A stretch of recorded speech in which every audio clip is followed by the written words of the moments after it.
নমস্কার। গল্পসঙ্গীর গল্পাঙ্গনে আপনাদেরকে স্বাগত। গল্পসঙ্গীর আজকের নিবেদন ছায়া। বিখ্যাত সাহিত্যিক মানিক বন্দ্যোপাধ্যায়ের একটি অনবদ্য সৃষ্টি। আমার প্রথমা স্ত্রীর মৃত্যুর পর কিছুদিন আমি পাগলের মতো হয়ে গিয়েছিলাম। সময় মতো স্নানাহার করতাম না, ঘরের কোণ ছেড়ে বাইরে আসতাম না।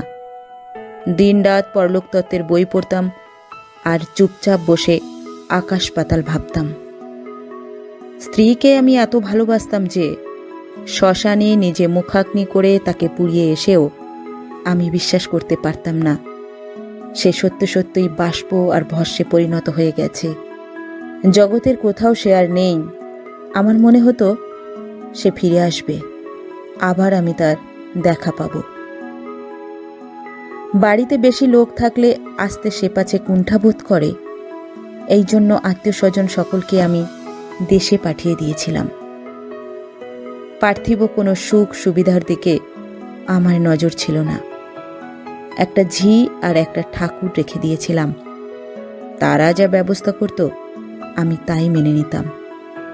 কোনো বিষয়ে তারা হুকুম নিতে এলেই বরং আমি এমন বিরক্ত ক্রুদ্ধ হয়ে উঠতাম যে তারা সভয়ে আমাকে পরিহার করে চলত। একটা ঘরে আমার স্ত্রীর 5খানা ছোট বড় ফটো, তার জামা কাপড়, চুল বাঁধার সরঞ্জাম, পায়ের জড়ি বসানো চটি, হিসাব লেখার খাতা, এমনই সব হাজার রকম স্মৃতিচিহ্ন জড়ো করে দিনের বেলাটা আমি সেই ঘরে কাটিয়ে দিতাম। সন্ধ্যার সময় যেতাম আমার স্ত্রী যে ঘরে মারা গিয়েছিলেন সেই ঘরে। যে খাটে তিনি শেষ নিঃশ্বাস ফেলেছিলেন, নিজের হাতে আমি তাতে বিছানা পেতে নিতাম। পাশাপাশি বালিশ দিতাম 2টি। শুয়ে বসে বই পড়ে আর থেকে থেকে প্রত্যাশার দৃষ্টিতে চারিদিকে তাকিয়ে রাতগুলি আমি একরকম জেগেই কাটিয়ে দিতাম। এমনিভাবে মাসখানেক কাটিয়ে পলকের জন্যও আমার স্ত্রীর দেখা না পেয়ে আমি যখন অল্প অল্প হতাশ হয়ে উঠেছি, হঠাৎ একদিন সন্ধ্যার পর আমার খেয়াল হলো যে রোজ এ ঘরে আলো জ্বেলে রাখি বলে তিনি হয়তো আসেন না। খেয়াল করা মাত্র তাড়াতাড়ি উঠে গিয়ে আমি আলো নিভিয়ে দিলাম। আনন্দে আমার শরীর কণ্টকিত হয়ে উঠল। আলো নেবানো মাত্র আমি দেখতে পেলাম ছায়ার রূপ নিয়ে আমার স্ত্রী দেয়াল ঘেঁষে মেঝেতে বসে আছেন।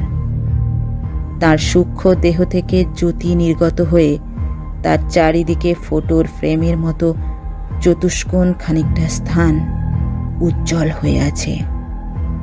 তেমনি এলো খোঁপা, কপালের কাছে তেমনি পাট করা চুলের ঈষৎ উচ্চতা, তেমনি টিকলো নাক ও সুডল চিবু। গলদেশ বেষ্টন করা খসে পড়া ঘোমটাটি পর্যন্ত স্পষ্ট হয়ে আছে। নিস্পন্দ হয়ে দাঁড়িয়ে আমি তাকে দেখতে লাগলাম। অনেকক্ষণ পরে তিনি উঠে দাঁড়ালেন। 2 হাত উঁচু করে আমার অতি চেনা ভঙ্গিতে হাই তুললেন। এবার তার সমস্ত অবয়বের ছায়া আরও স্পষ্ট হয়ে উঠল। মিনিটখানেক দাঁড়িয়ে থেকে হাত 2 পাশের দিকে সরে তিনি ঘরের আবছা অন্ধকারে মিশে গেলেন। কেবল তার চারিদিকে যে চতুষ্কোণ ফ্রেমের মতো উজ্জ্বলতা ছিল তা রয়ে গেল অবিকৃত। টলতে টলতে বিছানায় গিয়ে আছড়ে পড়ে সঙ্গে সঙ্গে আমি পড়লাম ঘুমিয়ে। আমার অসুস্থ দেহ মন তার এই অপূর্ব আবির্ভাবের উত্তেজনা সহ্য করতে পারল না।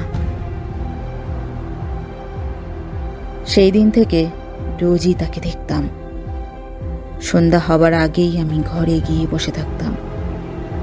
যখন অন্ধকার গাঢ় হয়ে আসত, হঠাৎ ঠিক সেই সময় দেয়ালের গায়ে সেইখানে উজ্জ্বল চতুষ্কোণ পটভূমিকাটির আবির্ভাব হতো। কোনোদিন তিনি এসে প্রথম দিনের মতো দেয়াল ঘেঁষে বসতেন, কোনোদিন চঞ্চলভাবে আনাগোনা করতেন, কোনোদিন পিছন ফিরে দাঁড়িয়ে আলগা খোঁপা বেঁধে মুখ ফিরিয়ে তাকিয়ে তার বেঁচে থাকার সময়কার আমার সবচেয়ে প্রিয় লীলাভঙ্গিটির অভিনয় করতেন। কোনোদিন হাত নেড়ে মুখ নেড়ে আমার সঙ্গে কথা বলার অভিনয় করতেন, কিন্তু শব্দ হতো না। শব্দ তিনি কোথায় পাবেন? আমিও তার সঙ্গে কথা বলার অথবা কাছে গিয়ে তাকে স্পর্শ করবার চেষ্টা করতাম না। ছায়ার সঙ্গে যে কথা বলা যায় না, ছায়াকে যে ছোঁয়া যায় না, এটুকু জ্ঞান আমার ছিল। আমি শুধু তাকে দেখতাম। তাতেই আমার বিরহ বেদনা লঘু হয়ে যেত। কেবল তিনি যখন ঝাপসা বিকৃত মূর্তিতে দেখা দিতেন, আমার বড় কষ্ট হতো। আমি বুঝতে পারতাম শুধু রূপ পরিগ্রহ করার চেষ্টা করেও তিনি পারছেন না। কে জানে তার কত যাতনা হচ্ছে। একদিন আমাদের এক অদ্ভুত মিলন হয়েছিল। সূক্ষ্মতা ও স্থূলতার যে দুর্লঙ্ঘ বাধা অতিক্রম করা তার পক্ষে সম্ভব ছিল না, প্রবল ইচ্ছাশক্তির বলে আমি তা অতিক্রম করে গিয়েছিলাম। সেদিন আমি একটি ইংরেজি পরলোকতত্ত্বের বইয়ে জীবন্ত প্রাণীর সূক্ষ্ম দেহ ধারণের কতগুলি বিবরণ পাঠ করেছিলাম। রাত্রে তিনি তার আলোকপটে এসে দাঁড়ানো মাত্র আমি দেখতে পেলাম আমার ছায়ারূপ পেছন থেকে এসে তাকে জড়িয়ে ধরল। মুহূর্তের মধ্যে পরলোকগতা পত্নীর সঙ্গে আমার অনন্ত ব্যবধান ভুলে গেলাম। আমার নিবিড় আলিঙ্গনে তার শিথিল অচল দেহ আগের মতো জীবনের আবেগে উষ্ণ ও স্পন্দিত হয়ে উঠল। তার রক্ত মাংসের দেহই যে আমার বক্ষে লগ্ন হয়ে আছে, আমার তাতে কিছুমাত্র সন্দেহ রইল না। আমি তার চুলের স্পর্শ পেলাম, ত্বকের স্পর্শ পেলাম, তার উষ্ণ নিঃশ্বাস আমার গালে লাগলো। তার দেহের ভার পর্যন্ত আমি অনুভব করলাম। ছায়া কি ভারী হয়? তারপর সেদিন কি হয়েছিল আমার মনে নেই। স্ত্রীর ছায়াময়ী মূর্তি আমার অভ্যস্ত হয়ে এসেছিল, কিন্তু তার রক্ত মাংসের স্পর্শায়ত্ত বাস্তব মূর্তি আমায় মূর্ছিত করে দিল। আত্মহত্যা করে স্ত্রীর সঙ্গে মিলিত হওয়ার কল্পনা তার মৃত্যুর দিন থেকেই আমার মনে ছিল। এই ব্যাপারের পর আর একটা দিনও পৃথিবীতে থাকতে আমার ইচ্ছা হলো না। পরদিন 2 ভরি আফিম কিনে রাখলাম। ঠিক করলাম রাত্রে স্ত্রীর আবির্ভাব হলে দরজা বন্ধ করে তাঁর সামনেই আফিম খেয়ে শুয়ে থাকব। রাত্রি প্রভাত হওয়ার আগেই আমাদের জীবন ও মৃত্যু এই 2 স্তরের অন্তর্গত অস্তিত্বের ব্যবধান ঘুচে যাবে। তাঁর ছায়ারূপকে সেদিন আমার যেন আরও স্পষ্ট, আরও নিখুঁত মনে হলো। আত্মহত্যা করতে আমার যে একটু একটু ভয় ছিল, তাকে দেখার পর সেটুকু মিলিয়ে গেল। উঠে গিয়ে আমি দরজা বন্ধ করলাম। সঙ্গে সঙ্গে শুধু স্ত্রীর ছায়া নয়, তার আলোর আবিষ্টনী পর্যন্ত অন্তর্হিত হয়ে গেল। তাঁর সঙ্গে তার এই উজ্জ্বল পটভূমিকে আমি কখনো অদৃশ্য হতে দেখিনি। কিছুই বুঝতে পারলাম না। আবার দরজা খুললাম। দেয়ালের গায়ে আলো এবং আমার স্ত্রীর ছায়া দুই আবার রূপ নিল।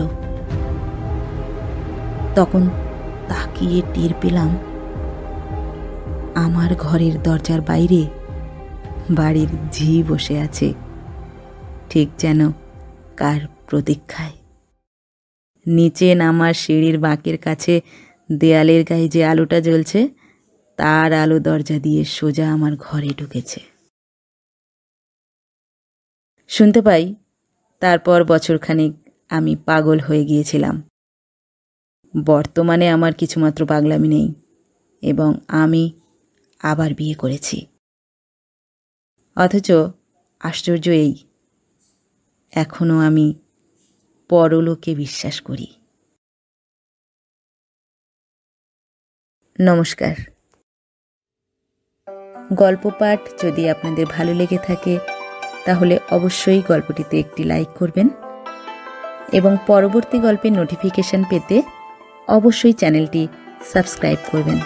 ধন্যবাদ।